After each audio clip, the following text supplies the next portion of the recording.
नमस्कार, मैं डॉक्टर दीप्ति श्रीवास्तव पिछले 17 वर्षों से अध्यापन का कार्य कर रही हूँ। मेरा विषय है गृह विज्ञान। गृह विज्ञान के अंतर्गत आज हम पढ़ेंगे गृह प्रबंधन। गृह प्रबंधन क्या है? गृह प्रबंधन गृह विज्ञान की एक प्रमुख शाखा है जो कि एक मानसिक प्रक्रिया से होकर गुजरता है। गृह प्रबंधन एक ऐसी व्यवस्था है जिसका मुख्य उद्देश्य आकर्षक ढंग से गृह की व्यवस्था करना है। गृह प्रबंधन में कला एक विशेष महत्व रखती है। कला क्या है? कला किसे कहते हैं? कला से हम क्या समझते हैं? कला हमें कैसे अनुभूति देती है? इसको जानने के लिए अत्यंत आवश्यक है कि हम कला के तत्वों और कला के सिद्धांतों के बारे में सविस्तार व्याख्या करें। आइए देखते हैं कला के तत्व कौन कौन से हैं। कला के तत्व हैं रेखा, आकार, बनावट, नमूना, प्रकाश, स्थान एवं रंग। पिछली कक्षा में हमने इस पर विस्तार से व्याख्या करी है। आज हम सिद्धांतों के बारे में विस्तार से व्याख्या करेंगे। सिद्धांत है एकरूपता। कला में एकरूपता का क्या उद्देश्य है? कला में एकरूपता किसे कहते हैं ये भी हम जानेंगे। दूसरा है संतुलन, तीसरा है अनुपात, चौथा है लय, पांचवा है दबाव। एकरूपता का अर्थ है रेखा, आकार, बनावट, रंग, विचार और स्वरूप में जब हम एक समान भाव प्रस्तुत करते हैं उसे हम एकरूपता कहते हैं। यानी कि विशेष संयोजन का जो भाव हम उत्पन्न कर रहे हैं वो एक समान हो, उसे हम एकरूपता कहते हैं। दूसरा होता है हमारा संतुलन। संतुलन का अर्थ है कि जो भी सामग्री हम कला के लिए प्रयोग में ला रहे हैं, जो भी वस्तु हम प्रयोग में ला रहे हैं, उसमें एक निश्चित संतुलन स्थापित हो सके। जो भी विभिन्न सामग्रियां हम प्रयोग में लाते हैं, जिससे कि हम सजावट करते हैं, अपने घर को सजाते हैं, अपने घर को संवारते हैं, वो आरामदायक प्रभाव को प्रस्तुत करता हो। क्योंकि जो संतुलन है वो क्या है? वो एक आरामदायक प्रभाव है।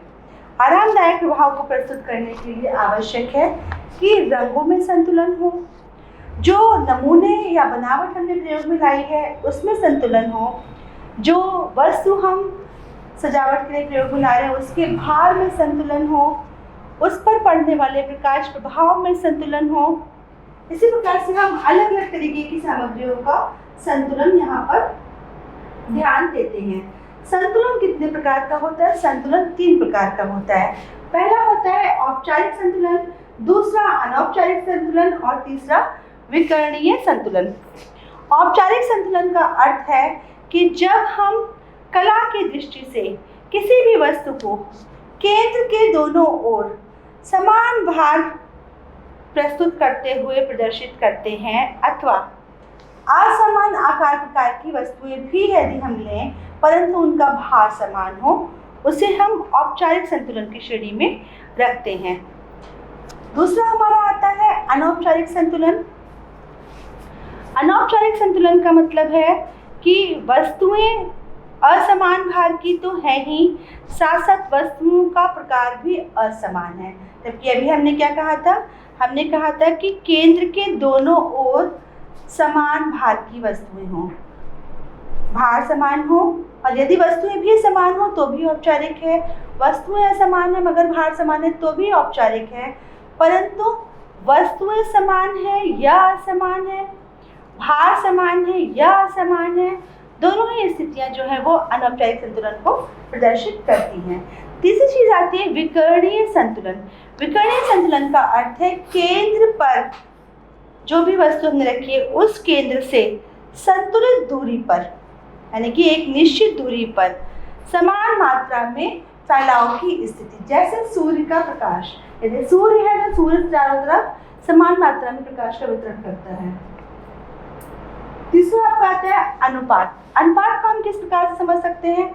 अनुपात को हम समझ सकते हैं कि रेखा में एक निश्चित अनुपात, दूरी में एक निश्चित अनुपात, माप में एक निश्चित अनुपात के माध्यम से हम किसी भी प्रकार की कला प्रदर्शन के लिए अनुपात का प्रयोग कर सकते हैं। अनुपात का प्रयोग करने के लिए हम इस बात का भी ध्यान रखेंगे कि हमारा जो संबंधों का नियम है, क्योंकि अनुपात क्या है?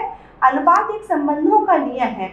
इस नियम में कहीं कोई ब्रेक ना आने पाए, कहीं कोई त्रुटि ना आने पाए, कोई ऐसी स्थिति ना आने पाए कि वस्तुओं के अनुपातिक प्रदर्शन में कम या ज़्यादा की स्थिति उत्पन्न हो जाए। अनुपात का अर्थ है दो या दो से अधिक वस्तुओं को एक निश्चित रेखा पर, एक निश्चित दूरी पर, एक निश्चित माप पर और या उसी को आधार बनाकर रखा जाए।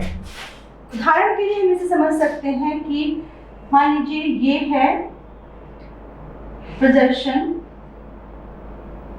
और ये है प्रदर्शन। इसमें जो रेखाएं हमने प्रयोग में लाई हैं उनकी माप समान है। ये 2 है, ये 3 है, ये 2 है, ये 3 है। ऐसा भी कर सकते हैं हम, ये 2, ये 3, ये 2 और ये 3। मतलब कि लंबाई गुणा चौड़ाई हो या चौड़ाई गुणा लंबाई हो, मगर उसके नंबर में परिवर्तन निश्चित हो, एक निश्चित अंतर ही देखने में मिले, उसे हम अनुपात की श्रेणी में रखते हैं। चौथी चीज हमने आपको बताई लय। लय से क्या मतलब है? लय से अर्थ है एक ऐसी स्थिति जिसमें एक समान गति भाव प्रस्तुत हो रहा हो। समान गति भाव जो है वो यह प्रदर्शित करता है कि संगीतात्मक प्रदर्शन हो रहा है। बढ़ता क्रम या उतरता क्रम जहाँ प्रदर्शित होता है उसे हम लय की श्रेणी में रखते हैं। लय जो है उसे हम इस प्रकार से प्रदर्शित करते हैं।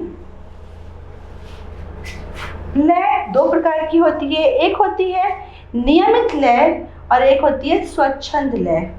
जब हम कला की दृष्टि से लय को देखते हैं, क्योंकि लय एक महत्वपूर्ण सिद्धांत के रूप में शामिल किया गया है कला में, तो जब हम कला की दृष्टि से देखते हैं तो नियमित लय एक प्रकार के उतार चढ़ाव को प्रदर्शित करते हुए प्रदर्शन को प्रस्तुत करती है। और जो हम स्वच्छंद लय की बात कर रहे हैं, स्वच्छंद लय को जब हम देखते हैं तो एक प्रकार के उतार चढ़ाव के प्रदर्शन से यदि हम बोर हो जाते हैं, हमें उबाऊ लगने लगता है वो प्रदर्शन, तब हम स्वच्छंद लय का प्रयोग करते हैं और हम उस लय के बीच में कोई एक ऑब्स्टिकल रख देते हैं। ये ऑब्स्टिकल उसको ब्रेक करता है और पुनः वही भाव उत्पन्न करता है जो कि आकर्षण का केंद्र प्रस्तुत करता है। जैसे कि हमने 2 फूलदान रखे या लगातार हमने 4 फूलदान रखे हैं, 2 छोटे 2 बड़े रखे हैं या एक छोटा फिर बड़ा फिर एक छोटा फिर एक बड़ा, तो ये एक सीक्वेंस दिखा रहा है, छोटा बड़ा। परंतु जब हम लगातार इसको देखते हैं तो कभी कभी ये व्यवस्था उबाऊ लगने लगती है। तो इसी क्रम को तोड़ने के लिए हम बीच में कोई फोटो लगा दें और फिर छोटा बड़े को कंटिन्यू कर दें, तो ये दिखाएगा स्वच्छंद लय। स्वच्छंद लय का प्रदर्शन हम इस प्रकार से कर सकते हैं।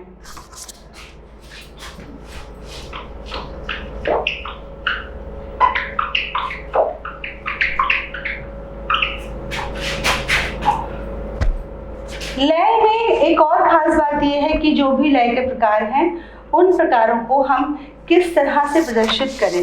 लय के स्वच्छंद प्रकार को हम प्रदर्शित कर रहे हैं या फिर लय के नियमित प्रकार को प्रदर्शित कर रहे हैं। किसी भी आकार को हम पुनरावृत्ति करें, से आकार की हमने पुनरावृत्ति करी,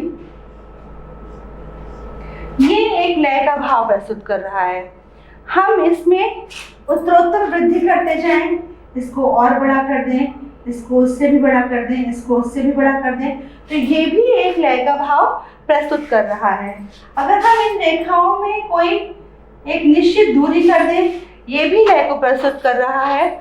अगर हम सरल या संयुक्त चाल को दिखाते हैं या विकिरण को प्रदर्शित करते हैं तो वो भी लय को प्रदर्शित करता है। तो कला में लय कैसे हमें प्रभाव प्रस्तुत करती है हमने ये जान लिया। अब हम जानेंगे जो हमारा अगला पॉइंट है वो है दबाव।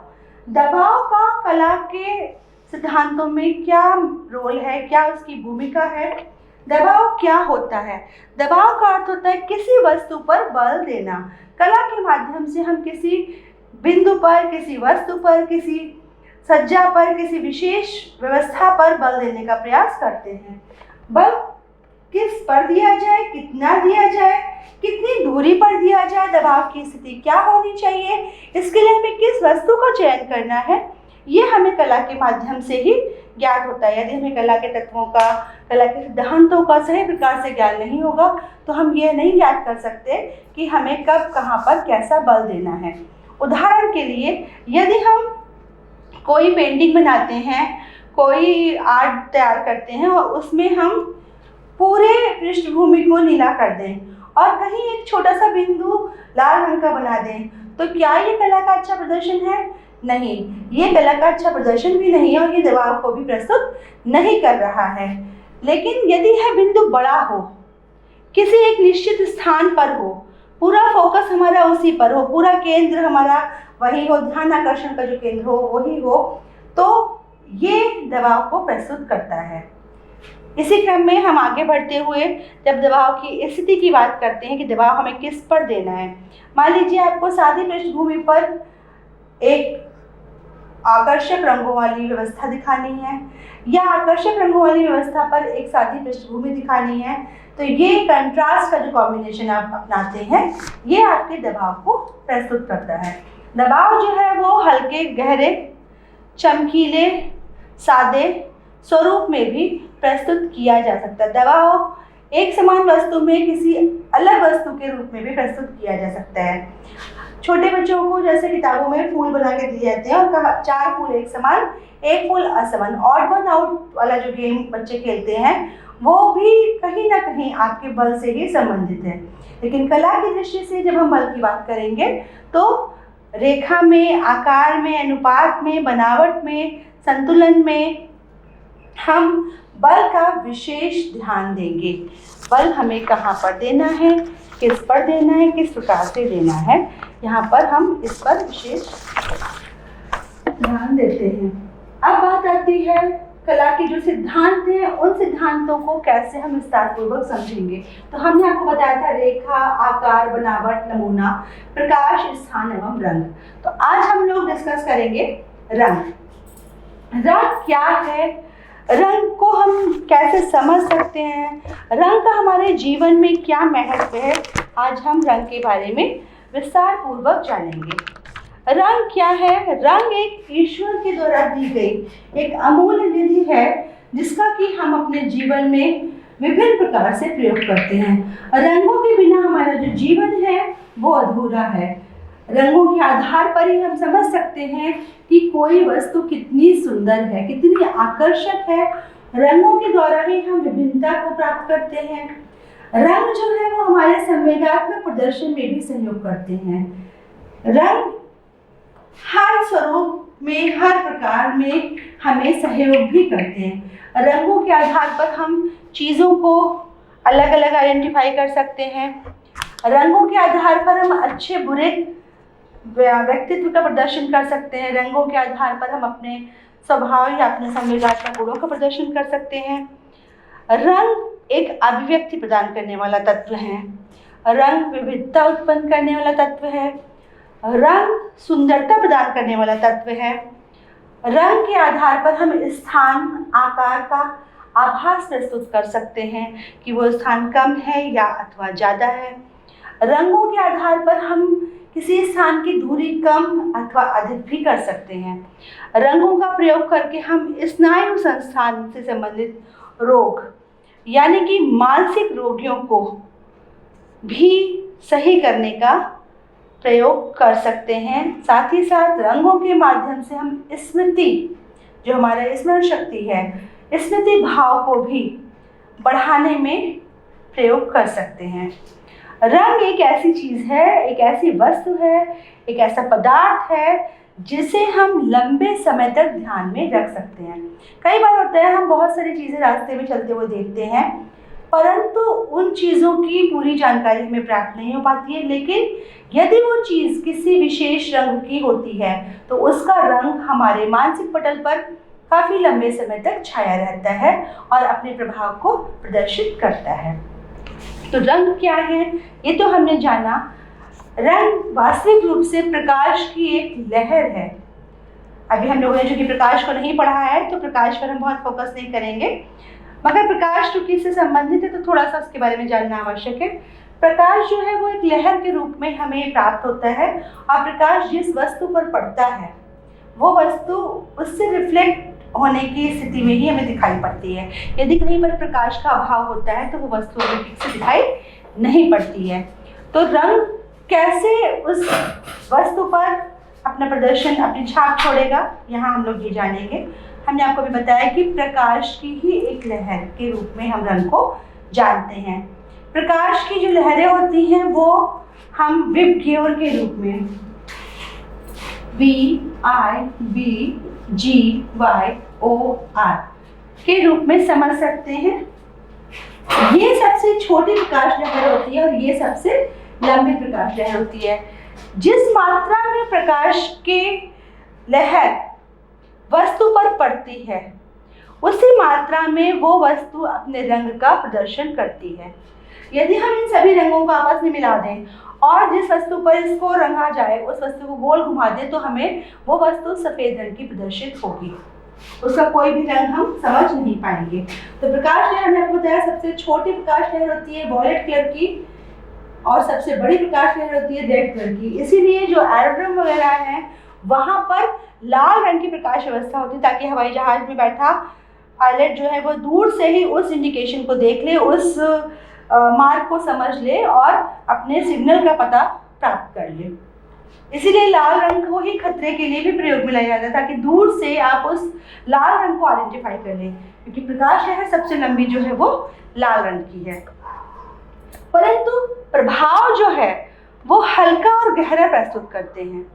बात चूंकि रंगों की हो रही है तो हम हल्के और गहरे प्रभाव को यहाँ पे प्रदर्शित करेंगे।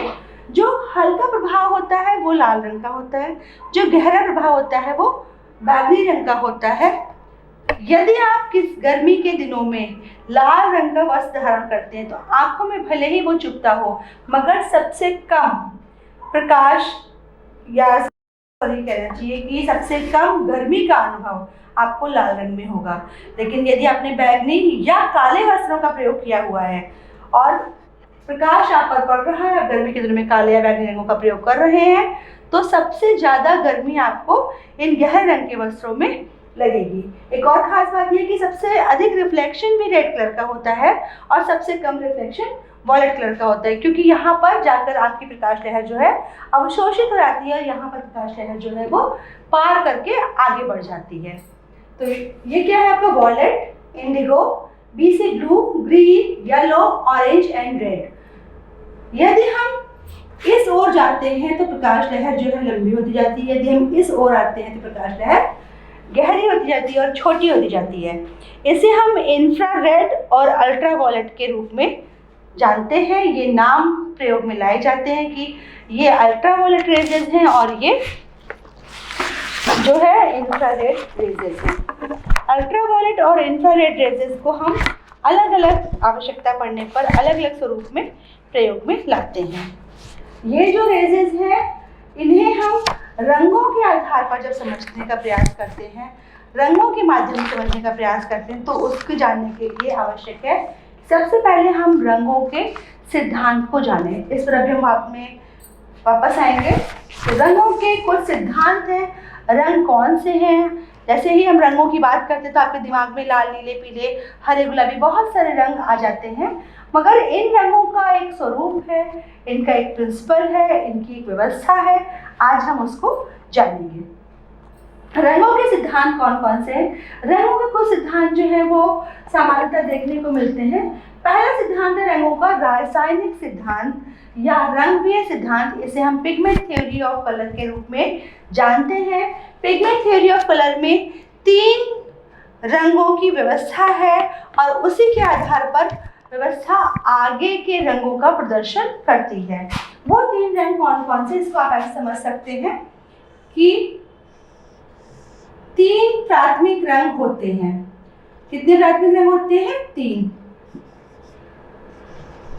पहला है आपका रेड, दूसरा येलो, तीसरा ब्लू।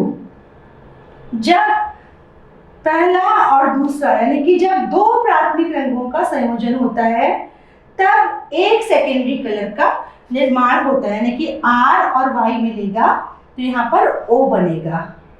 जब Y और B मिलेगा तो यहाँ पर G बनेगा, जब R और B मिलेगा तो यहाँ पर V बनेगा। अर्थात जब लाल और पीले रंग का संयोजन होता है तो नारंगी रंग की प्राप्ति होती है, जब पीले और नीले रंग का संयोजन होता है तो हरे रंग की प्राप्ति होती है, जब लाल और नीले रंग का संयोजन होता है तो बैंगनी रंग की प्राप्ति होती है। तो तीन प्राथमिक रंग हैं, कौन कौन से? लाल, पीला, नीला। ये पिगमेंट थ्योरी के आधार पर है। और तीन द्वितीयक रंग हैं, कौन कौन से? नारंगी, हरा और बैंगनी। इन्होंने तीन इंटरमीडिएट कलर की भी बात करी है। अब ये तीन इंटरमीडिएट कलर कहाँ से बनते हैं? इंटरमीडिएट कलर को हम बोलते हैं मध्यस्थ रंग, यानी कि जब ये दोनों मिलेंगे, जब ये दोनों मिलेंगे, जब ये दोनों मिलेंगे, जब ये दोनों मिलेंगे, जब ये दोनों मिलेंगे, जब ये दोनों मिलेंगे, तब हमें मध्यस्थ रंगों की प्राप्ति होगी। कैसे होगी? ऑरेंज और रेड मिलेंगे तो ये हमारा रेड ऑरेंज बनेगा, यहाँ पे हमारा ऑरेंज येलो, यहाँ येलो ग्रीन, यहाँ पर ग्रीन ब्लू, यहाँ पर ब्लू वॉयलेट, यहाँ पे वॉयलेट रेड। तो ये हमारे क्या हो गए? मध्यस्थ रंग। हमने आपको तीन चीजें बताई कि तीन प्राथमिक रंग हैं, तीन सेकेंडरी कलर्स हैं और तीन आपके इंटरमीडिएट कलर्स हैं। इन्हें हम समीपवर्ती रंगों के रूप में भी जानते हैं। दूसरा सिद्धांत है भौतिक शास्त्रीय सिद्धांत। भौतिक शास्त्रीय सिद्धांत को हम इस प्रकार समझ सकते हैं। भौतिक शास्त्रीय सिद्धांत में भी तीन प्राइमरी, तीन सेकेंडरी और दोनों के मिलने से तीसरे प्रभाव का प्रस्तुतिकरण देखने को मिलता है, यानी कि रेड, ग्रीन और वॉयलेट इसमें प्राथमिक रंग है, येलो, ब्लू और रेड वॉयलेट जो है वो इसमें सेकेंडरी कलर है, और दोनों के मिलने से यानी कि प्राथमिक और द्वितीय रंगों के मिलने से कम प्रभाव को प्रस्तुत करता हुआ तीसरा रंग देखने को मिलता है। इसके बाद आता है आपका मुंशिल रंग प्रणाली। मुंशिल रंग प्रणाली जो है इसमें तीन आयामों को आधार बनाया गया है और तीनों आयामों के आधार पर रंगों का प्रदर्शन किया गया है। इसके अनुसार रंग जो होते हैं वो तीन व्यवस्थाएं प्रदर्शित करते हैं। पहली ह्यू, दूसरा वैल्यू, तीसरा क्रोमा। ह्यू का अर्थ होता है रंग का नाम। जिस नाम से हम रंग विशेष को जानते हैं उसे रंग का ह्यू कहा जाता है। उदाहरण के लिए यदि हम लाल रंग की बात करेंगे तो लाल जो है वो लाल रंग का ह्यू कहलाएगा। दूसरी चीज है मूल्य। मूल्य रंग के हल्के और गहरे प्रभाव को प्रस्तुत करता है, जिसे हम वैल्यू के रूप में जानते हैं। सबसे अधिक मूल्य जो है वो सफेद रंग का और सबसे कम मूल्य जो है वो काले रंग का देखने को मिलता है। प्रभाव जो ज्यादा मतलब क्योंकि सफेद जब कलर हम करते हैं तो वो दूर तक दिखाई पड़ता है, बड़ा प्रभाव प्रस्तुत करता है, और जब हम काला रंग कर देते हैं तो वहां पर हल्का प्रभाव दिखाई पड़ता है। फिर तीसरी चीज आती है क्रोमा। क्रोमा का अर्थ है तीव्रता। रंग जो है वो हल्का हो रहा है, तीव्रता प्रदर्शित कर रहा है, लेकिन चमकीला प्रभाव प्रस्तुत कर रहा है या हल्का प्रभाव प्रस्तुत कर रहा है, उसे हम क्रोमा के रूप में जानते हैं। क्रोमा जो है रंग की तीव्रता यानी चमकीलेपन को और उसके डलनेस को प्रदर्शित करने का कार्य करता है। ये प्रश्न पूछा भी गया है कि ह्यू क्या प्रदर्शित करता है, क्रोमा क्या प्रदर्शित करता है। क्रोमा से आप क्या समझते हैं? हल्का गहरा प्रभाव, मंद चमकीला प्रभाव, गहरा काला प्रभाव वगैरह। ठीक है, तो ये आज हम लोगों ने सिद्धांतों को पढ़ा। अब रंगों के बारे में विशेष जानकारी हम लोग अपने नेक्स्ट क्लास में लेंगे। Thank you.